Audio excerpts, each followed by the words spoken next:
In this video, I will show you how to do basic grouping. I'm gonna do grouping by drivetrain and body style, and the result should be like this. This is the first group by drivetrain, then by body style. So we want to see on the four-wheel drive how many hatchback, sedan, wagon, convertible, and so on and so.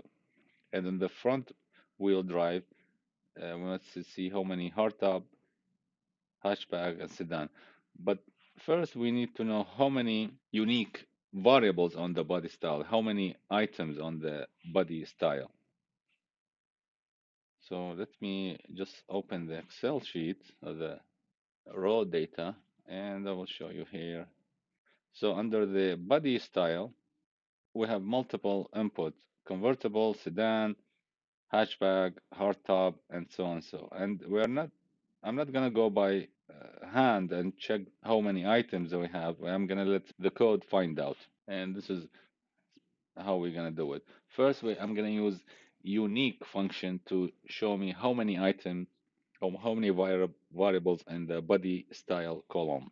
So I'm gonna use the print function first, df drivetrain. This is what I want to know how many items in this column. And I'm gonna use the function unique.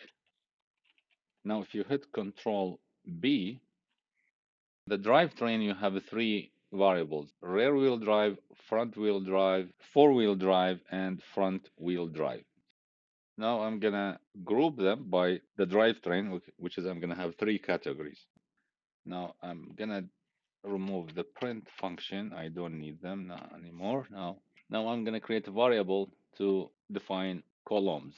df underscore group. I'm gonna call it group one, and then I'm gonna use the def function. I'm gonna use the drivetrain and the body style, and of course price.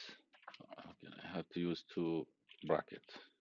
Now I'm gonna use group. I'm gonna name it as a test equal df underscore group, this one, and then group by function, comma, as underscore index false, close parenthesis, and mean. Now let me show you the printout. Print group test, and now hit Control B to show the result. Now under the drivetrain column, four-wheel drive, body style, the first row I have hatchback, sedan, wagon, and then the front wheel drive, and so on. So, okay, let's continue. If you are right here, just hit escape to go back to the text editor. Next, I'm going to use group underscore pivot equal group test dot pivot open parentheses index equal drivetrain comma columns equal body style. Next line, I'm gonna print the group pivot. So print group pivot. Now hit Control B. Here we go. So you have the drivetrain column and the body style grouped by, and you have the second print statement showing you the index here. Let me show you both the print statement. So the first print statement showing you this one section, and the second one it will show you this section right here. Next video I will show you heat map.